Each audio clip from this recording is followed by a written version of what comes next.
The sun scorched my neck as I stood alone on the cracked pavement of a dusty Tijuana street. My phone dead, my wallet gone, and my wife's laughter still echoing in my head. "It's just a prank, David," Lisa had giggled, her voice sharp and playful, before she sped off in our rented Jeep, leaving me stranded in a swirl of exhaust and confusion. The joke was supposed to be funny, a quick scare, she'd said, to spice up our anniversary trip. But the minutes stretched into an hour, then two, and the vibrant chaos of the mercado around me. Vendors shouting, mariachi music blaring, the tang of grilled load in the air, felt less like adventure and more like a cage. My chest tightened. Where was she? I replayed her words from that morning, her hazel eyes glinting with mischief over breakfast at the hotel. "Let's make this trip unforgettable," she'd said, squeezing my hand. I'd believed her. 10 years of marriage, 2 kids, and a mortgage hadn't dulled our spark, or so I thought. But now sweat trickled down my spine, and doubt crept in like a thief. Was this really a prank? Or was Lisa teaching me a lesson I hadn't seen coming? I wandered past stalls piled high with bright serapes and clay pots, the vendors' smiles fading when I shook my head, unable to buy. My throat burned parched, but I had no pesos, no plan. A street dog, ribs stark against its mangy fur, sniffed at my sneakers before slinking away. I felt like that dog, abandoned, exposed.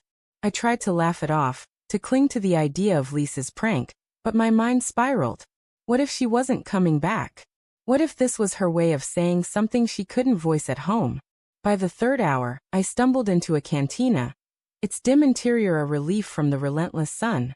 The air smelled of stale beer and lime, and a jukebox crooned a mournful ranchera.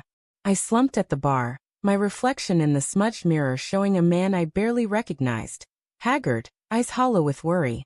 The bartender, a wiry man with a gray mustache, slid a glass of water my way without a word. I nodded thanks, my voice caught in my throat. That's when she appeared, Susan. She glided into the cantina like a breeze, her sundress catching the light, her dark hair tumbling over one shoulder. She was stunning, not in a polished way, but with a raw, unguarded beauty that made the room pause. She sat 2 stools down, ordering a tequila in flawless Spanish, her voice low and warm. I caught her glance, and for a moment, our eyes locked, hers curious, mine desperate. I looked away, guilt prickling my skin. I was married. Lisa was coming back. This was just a prank. "You look like you've seen a ghost," Susan said, her tone light but probing, as she slid onto the stool beside me. Her perfume, something floral and faint, cut through the cantina's grit. I forced a smile, my hands fidgeting with the empty water glass. "Just waiting for someone." I mumbled, my voice rough. "My wife. She's pulling a prank. Left me out here for a laugh." Susan raised an eyebrow, her lips curling slightly. "Some prank," she said, sipping her tequila. "How long's it been?" I glanced at my watch. Dead like my phone. 3 hours. Maybe 4. Her eyes softened, but there was something else there, pity, or maybe suspicion. "That's a long time to wait in this heat," she said. "You sure she's coming back?" The question hit like a punch.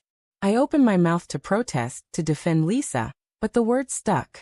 Instead, I laughed, brittle and hollow. "She's coming back. She loves me.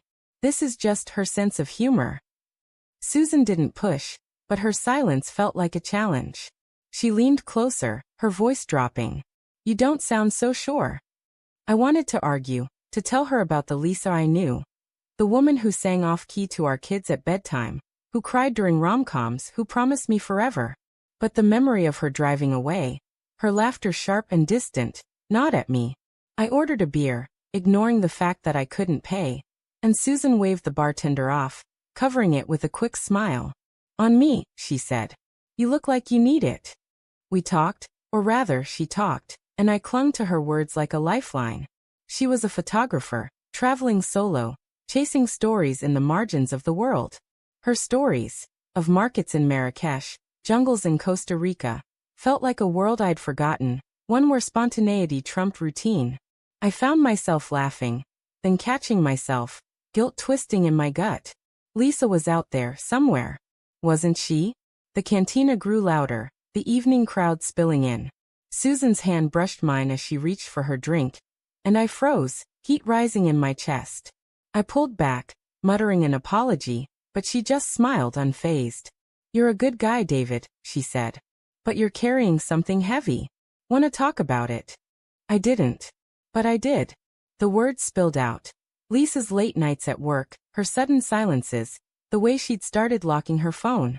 Small things I'd brushed off, rationalized, buried under the weight of our shared life. Susan listened, her gaze steady, and when I finished, she didn't offer platitudes. Instead, she said, "Sometimes people leave to see if you'll chase them. Sometimes they leave because they're already gone." Her words cut deeper than I wanted to admit. I excused myself, stepping outside to clear my head. The street was alive now, neon signs flickering, music pulsing from every corner. I checked my phone again, still dead, and my heart sank. 5 hours. No Lisa. No Jeep. Just me alone, in a city that felt like it was swallowing me whole. When I returned, Susan was still there, her camera on the bar, her fingers tracing its lens. "You're still here," I said, surprised. "So are you," she replied, her voice gentle but pointed.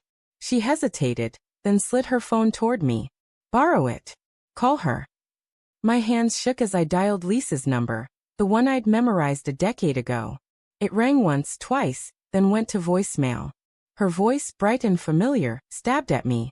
I hung up, my throat tight, and handed the phone back. Susan's eyes held mine, and for a moment, I wanted to stay there, in the warmth of her gaze, where betrayal didn't exist. Then my phone buzzed. Not mine, Susan's.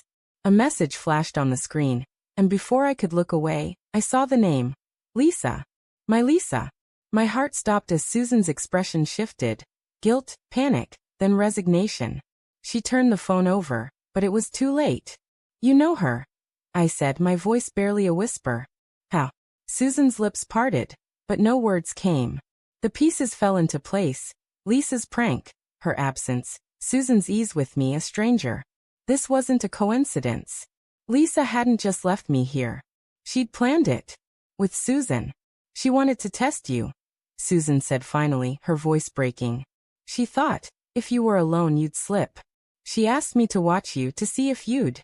She trailed off, her eyes glistening. "I didn't expect to like you, David. I'm sorry." The cantina spun. My wife, my partner, had orchestrated this, not as a prank, but as a trap. To prove I was unfaithful? To justify her own doubts? Or worse, her own betrayal? I thought of the locked phone, the late nights, the distance. The truth hit like a tidal wave.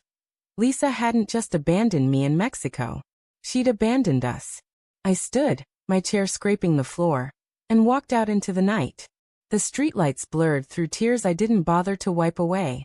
Behind me, Susan called my name, but I didn't turn back. Lisa had wanted me to fail, but the real failure was hers. And mine for not seeing it sooner.